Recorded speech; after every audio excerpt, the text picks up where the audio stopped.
winter season, around December 25th, the people celebrated the winter solstice. And so the winter solstice would come about somewhere from December 21st all the way to around January 6th or so. And so the people of the North would celebrate different holidays, have different occasions based upon the winter solstice. In the wintertime, there is a period where there is no light. You are literally in darkness 24 hours of the day. And this stretches for a period of time. Now, could you imagine if you're living in Alaska or living in Canada or living in Norway and you don't have central heating and the cold is outside, it's darkness around you. People are dying from disease. It's a terrible time, and every family would probably lose somebody, or they would know of somebody dying from the cold and disease during that season. This is the winter solstice. And so when the sun starts to come out, the people now are looking at the sun as a life-giving force. And so during that time, a number of ceremonies were held in northern countries. In the far north was the Feast of the 12 Nights, which stretched from December 25th to January 6th. Also in ancient Greece, there was the Bacchanalia, which was held for their god Bacchus, the god of wine and sport and play. The Romans had the Saturnalia for their god Saturn, their main sun god Saturn. And so you find during these times that the people held ceremonies in the north. They would burn bonfires.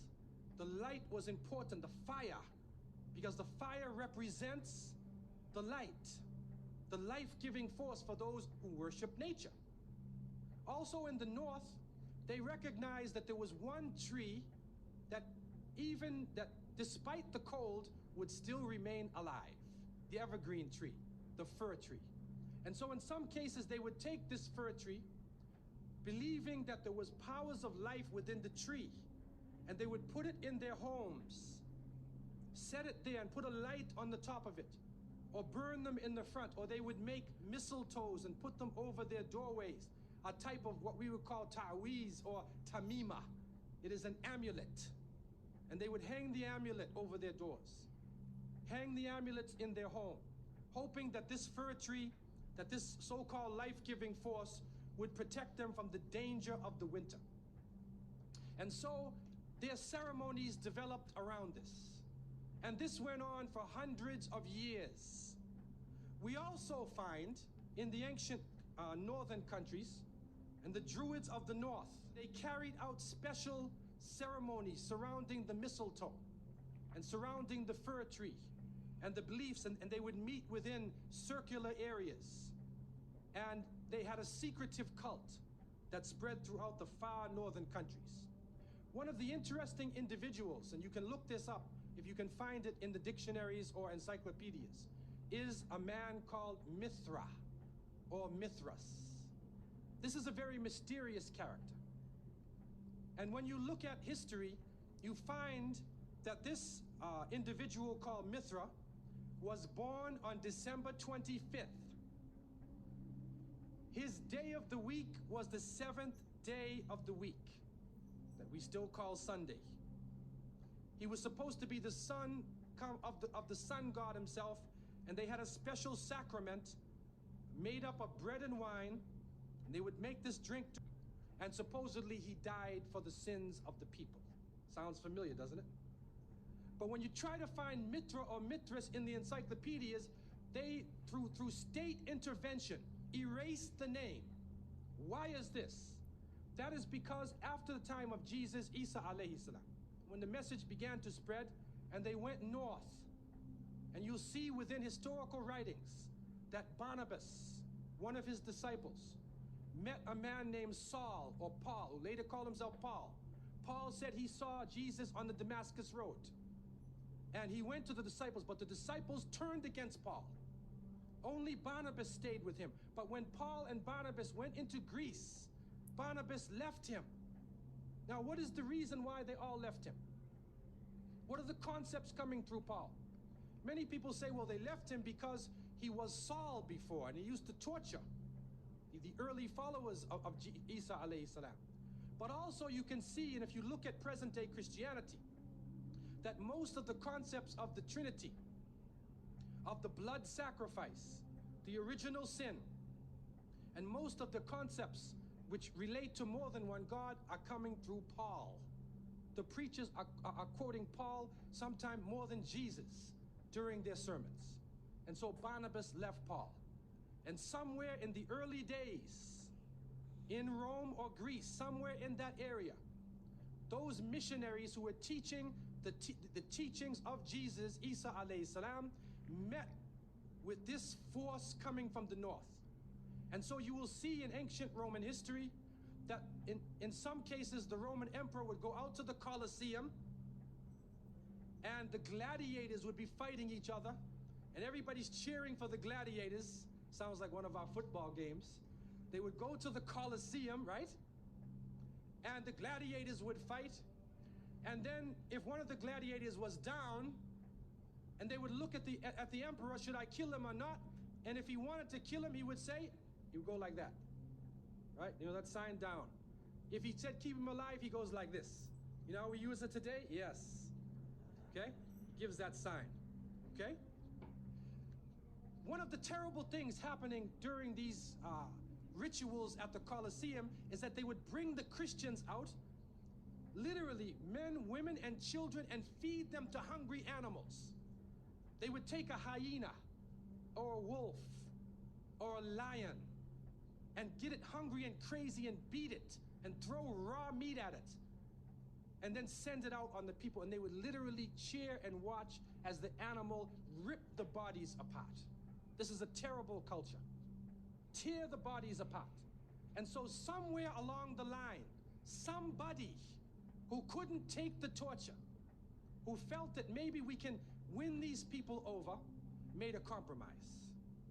And you start to see changes going on from the early part of the Christian era in Southern Europe, where the major ceremonies held by the nature worshiping people are combined with Christian names and Christian ceremonies, and therefore what comes forth to us is a mixture with the two streams coming together, where you get a monotheistic name or a monotheistic character with a pagan ceremony. And so the mixture of this together is what is giving us the present day holidays that we see. Number one, we understand that Isa alayhi salam, according to the different reports of the different scholars in many religions, he was not born in the cold weather. History shows us that he was born during the warm weather. Even in the Christian traditions, they have the belief that the shepherds were tending their flocks outside. And in Palestine, you cannot keep your flocks outside in the wintertime in the evening. You bring them in because it's cool at night. And so it was the warm weather. It was also the time of the taxes in the north.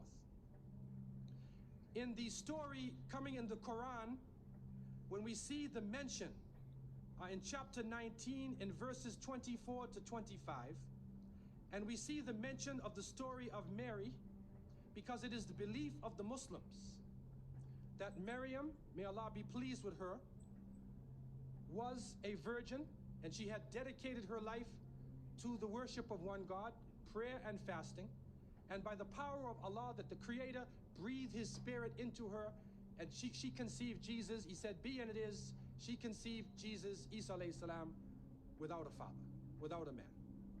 That is a belief of Islam. It is also a belief that when she felt the pain of the pregnancy, that the angel came to her and told her to go outside of the city. She went outside of the city to a remote area, and there she found a palm tree, and she found water. And it was speaking about rutub janniya. It was speaking about a type of rutub, or a type of dates. And those who know, who have lived in the desert area, know that when the dates become ripe, when you start to see the color of the dates change, because dates are not brown, you know. Dates are originally red and they're yellow, they're other colors, but they turn the brown. It's at the height of the heat that the dates become ripe. And so it's at that time that she gave birth to Isa alayhi salam. So from different points of view, different historical points of view and different religions, we understand that Isa alayhi salam was not born during the winter season. He was born in the warm weather. So who was it that was born in the winter season? What is that? Who is that character now?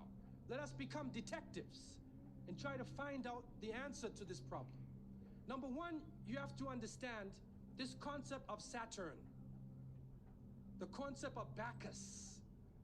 When they are portrayed by the different artists who drew pictures of them or the sculptures, they're usually portrayed as a heavy-set man with a white beard.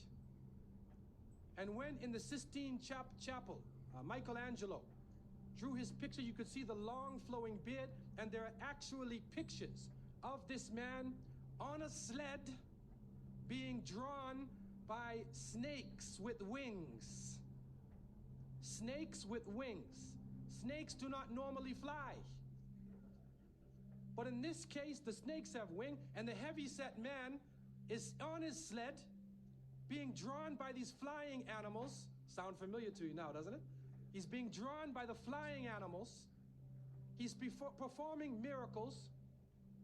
He's coming out on December 25th, which is not the birthday of Isa alayhi salam, has nothing to do with Christianity. It is the time of the Bacchanalia and the Saturnalia, and he is representing riotous fun, drunken reverie.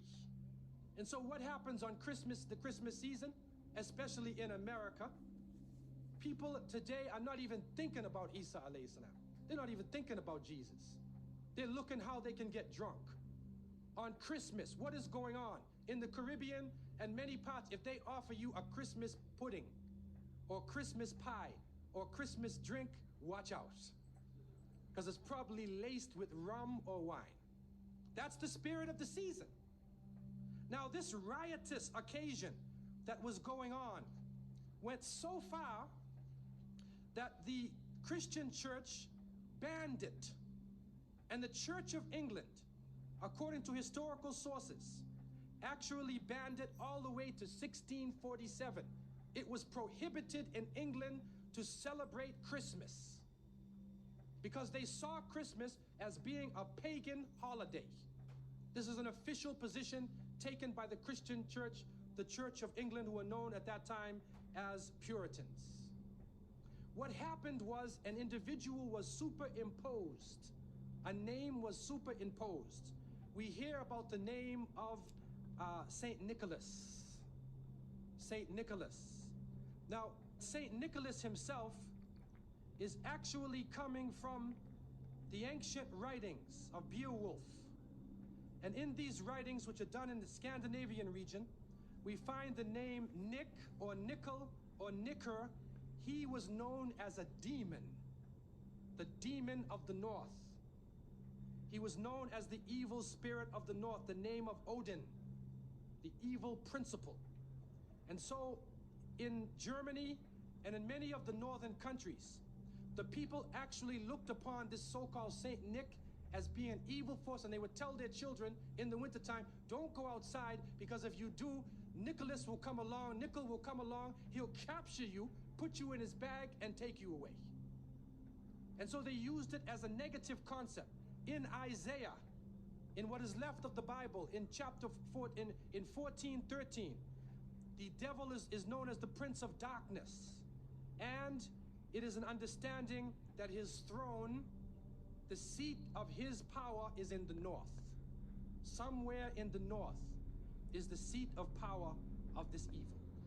And so the Germans also, when they depicted this Nicholas, or this Pelsnickel, as they would say, Pelsnickel in German, it means a furry devil. When they depicted him, they depicted him as a man with red fur. He had red fur coat, and his base was in the north, and he was the essence of evil. And the Church of England till 1647 took the position that this celebration could not go on. So what we are actually seeing is that the Christmas occasion was actually the time of evil.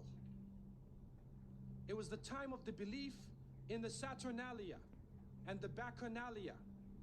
And because of this, they shifted the occasion to New Year's Eve.